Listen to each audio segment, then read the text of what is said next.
इस कार्यक्रम के पुण्यार्चक हैं श्री वर्धमान श्वेतांबर स्थानकवासी जैन श्रावक संघ ट्रस्ट, उपाध्याय प्रवर प्रवीण ऋषि चातुर्मास समिति। जो जीना चाहते हैं उनके लिए कला काम आती है, जो जीना नहीं चाहते उनके लिए कला बोझ बन जाती है। पहले चेक करिए आप जीना चाहते हो या नहीं चाहते हो। इतना आसान सवाल होता तो मैं पूछता ही नहीं। आदमी को देख करके लगता नहीं कि आदमी जीना चाहता है। जरा बाजार में निकलिए, रोड पर निकलिए, हर गुटके के पाउच पर लिखा हुआ होता है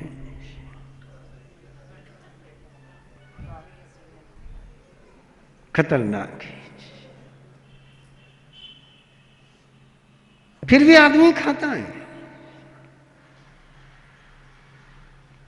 उसको ये पता है कि जीने के लिए सही नहीं, फिर भी वो खाता है।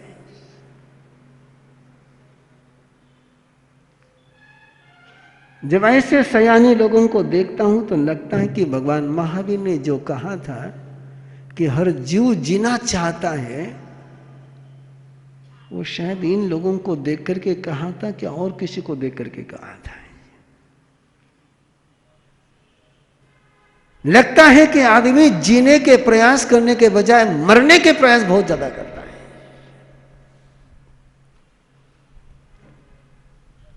एक गधा भी कभी जिस वस्तु को मुंह नहीं लगाता है, कितना ही गधा भूखा हो, प्यासा हो, 7 दिन का भूखा हो और उसको तंबाकू के खेती में छोड़ दो, हरी हरी खेती है, पत्ते हरे हरे हैं, लेकिन गधे को भी इतनी अक्ल है कि ये खाने की चीज नहीं है। ऐसा ही मैंने एक व्यक्ति से कहा, गुटखा खाने वाले को, तो उसने बड़ा पलट कर जवाब दिया, गधे को अक्ल होती तो खाता ना। बोले उसको अक्ल नहीं तो खाएगा।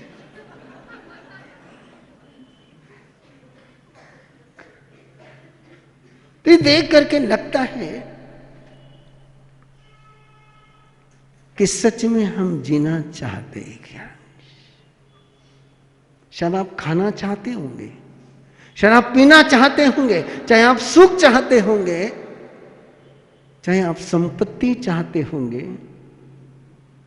एक बार आराम से स्वयं के हृदय पर हाथ रख करके देखिए, आपको जिंदगी की कीमत ज्यादा है कि बाहर के वस्तु की कीमत ज्यादा है।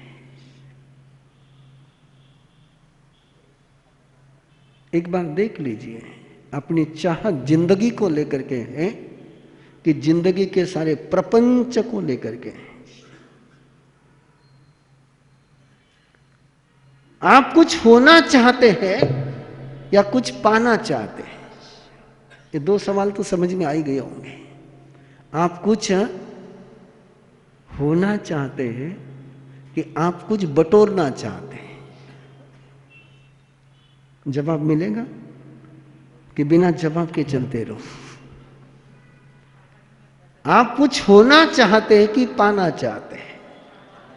पाना चाहते हैं, होना नहीं चाहते हैं। और कितना ही पालो, कितना ही पालो, कितना ही पालो, अंदर खाली की खाली रह जाते हो। ये समझ में नहीं आ पाता है। इस पानी की दौड़ में आदमी जिंदगी जीना भूल चुका है। पाने की ऐसी होड़ लगी, ऐसी होड़ लगी है कि जो मैंने पाया है वो किस लिए पाया, ये सवाल भी पूछना भारी हो गया है। हमारी परंपरा में मम्मन सेठ की कहानी आती है और मैं आज देखता हूं, जहां देखता हूं वहां सारे मम्मन सेठ ही नजर आते हैं। मम्मन सेठ की कहानी पता है? इधर इधर पूछ रहा हूं, इधर तो पता होगी, पता है ना? कहानी पता हो तो फिर मैं फिलॉसफी पर चलूं, कहानी पता नहीं हो तो पहले कहानी सुना लो।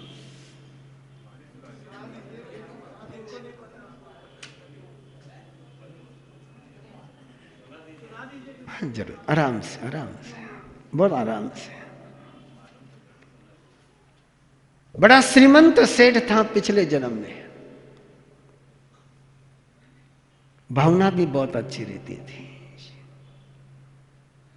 कोई आंगन में आ जाए तो देने का भाव भी रहता था, और संत आंगन में आ जाए तो बड़ी भावना से देता था। एक बार संत आंगन में आए और कोई संयोग था कि होम मिनिस्टर बाहर गए हुए थे, और होम मिनिस्टर जब घर में होते तो फिर बेराने की जिम्मेदारी होम मिनिस्टर पर रहती है, और जब होम मिनिस्टर नहीं रहता तो प्राइम मिनिस्टर को होम मिनिस्टर का काम करना पड़ता है। अब उसने देखा कि होम मिनिस्टर नहीं, संत आंगन में आए हैं और संत आंगन से खाली नहीं जाने चाहिए, ये सेंस उसके पास पक्का था। और ये सेंस आप बनाए रखना, मेरे आंगन में आया हुआ कोई खाली नहीं जाना चाहिए। स्वामी समर्थ रामदास अपनी सुबह की सारा पूजा का कार्यक्रम संपन्न करके माधुकरी के लिए, भिक्षा के लिए चले। एक आंगन में पहुंचे, जय जय अलख निरंजन भिक्षाम देहि,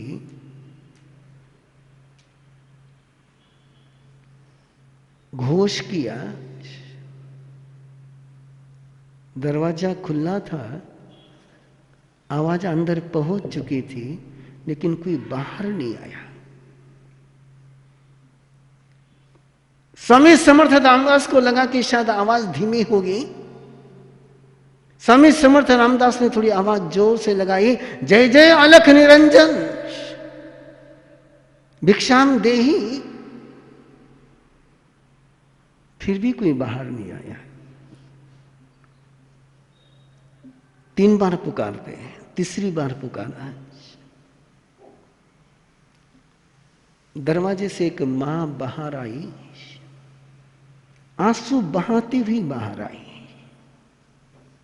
आकर के प्रणाम किया और स्वामी समर्थ रामदास से कहा कि मेरा सौभाग्य कि आप आंगन में पधारे। आंसू बहाते हुए, बिलखते हुए उसने कहा कि मेरा दुर्भाग्य कि आपकी झोली में देने के लिए आटे की चिमट घर में नहीं है। एक चिमट भर आटा भी घर में नहीं है। स्वामी समर्थ रामदास ने कहा कि मां आंगन की मिट्टी उठा करके दे दे, ना मत के।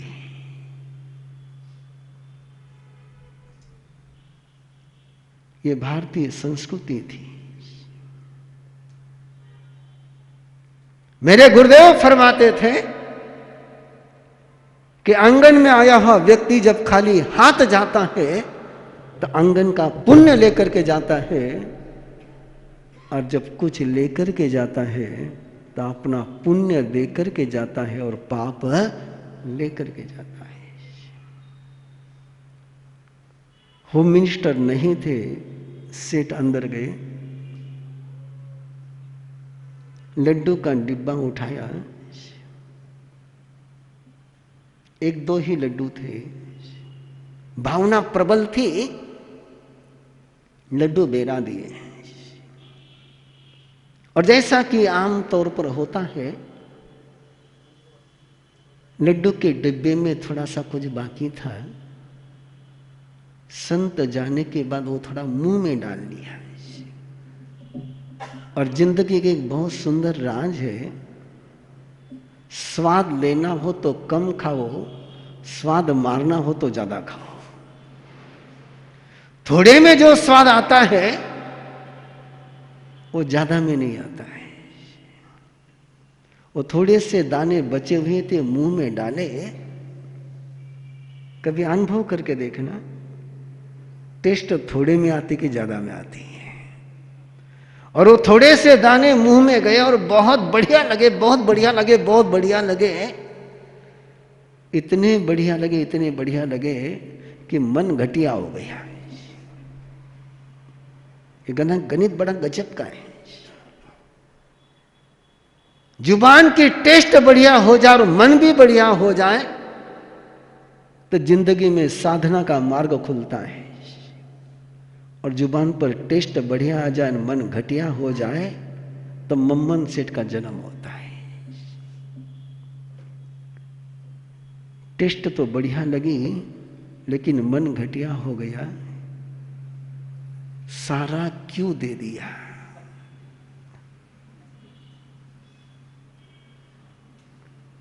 दो थे एक रख लेता, एक खाने के काम आता है। देख करके जो पछताया, देख करके जो पछताया, उसमें देख करके भी क्या शब्द बोलूं, कोई शब्द ही नहीं मेरे पास। देख करके जो पछताया, उसने दान देकर करके भी गुनाह किया। और जिंदगी में गलती आप कभी मत करना, देख करके कभी पछताना नहीं।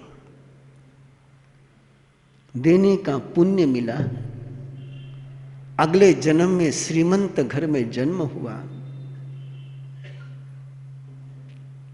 लेकिन सुख भोग नहीं सका।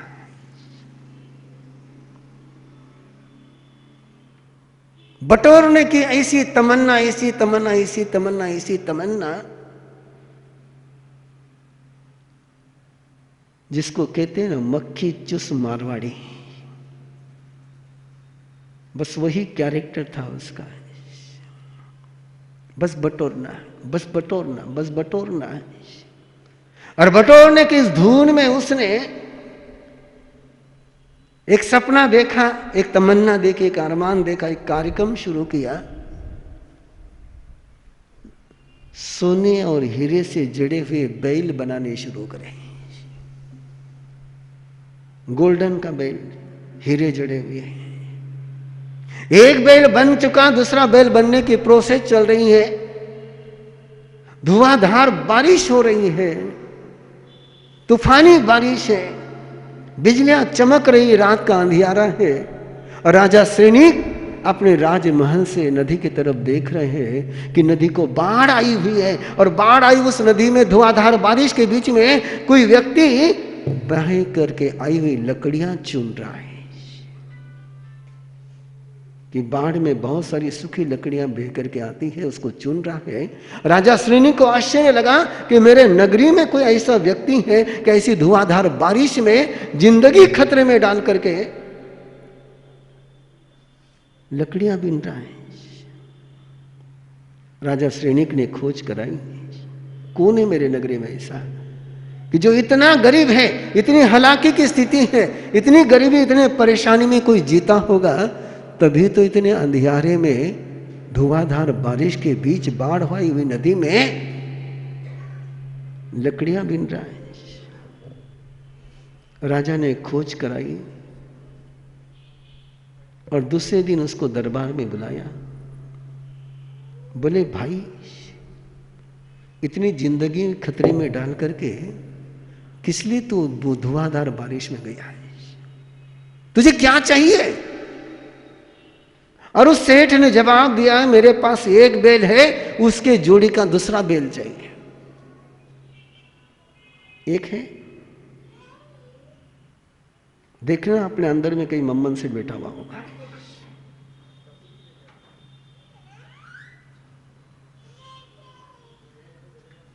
एक है, हम जब रास्ते में विहार करते हैं तो कहीं कहीं पर बड़े सुंदर बोर्ड पढ़ने को मिलते हैं। खास करके बंबई के बाहर निकलो, दिल्ली के बाहर निकलो, जयपुर के बाहर निकलो, बड़ी बड़ी कॉस्मोपॉलिटन सिटी के बाहर निकलो और कई ऐसे आपके एरिया में पहुंच जाओ तो एक बोर्ड लिखा हुआ लेता, सेकंड होम के लिए इन्वेस्टमेंट का सुनहरा अवसर। कौन से होम के लिए? आपके ही वो लोग नजर नहीं आते जिनको फर्स्ट होम भी नहीं मिला, नहीं सेकंड होम के लिए चल रही। और मैं तो विहार करने वालों के साथ तुम चलो तो तुमको सच में अनुभव आएगा। अभी अभी आपके छिंदवाड़ा आते समय फार्म हाउस पर रुके थे, जहां पर छिंदवाड़ा का सारे ट्रेनर आए थे, है ना। उस फार्म हाउस का मालिक कब आता था पता नहीं, लेकिन जिसको वहां वॉचमैन रखा था उस फार्म हाउस का पूरा मजा वो अकेला ही लूटता था। मजा भी लूटे और मजा लूटने की तनख्वाह भी ले। इस सेकंड होम की पॉलिसी, बोले मुझे सेकंड बेल चाहिए, जोड़ी का बेल चाहिए। राजा ने कहा जा मेरी पशुशाला में जो बेल चाहिए जितने चाहिए उतने ले जा।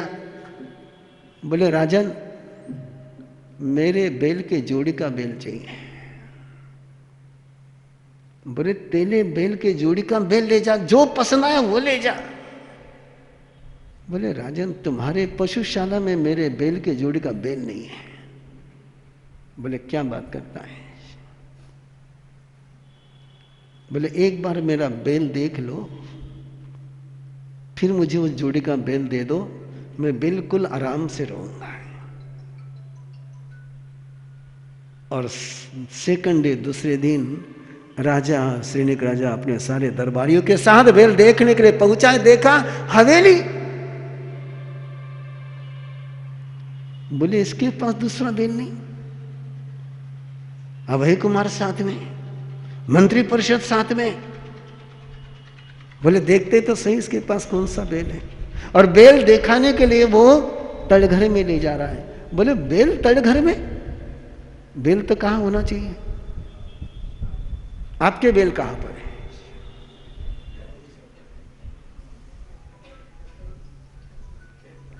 हाँ?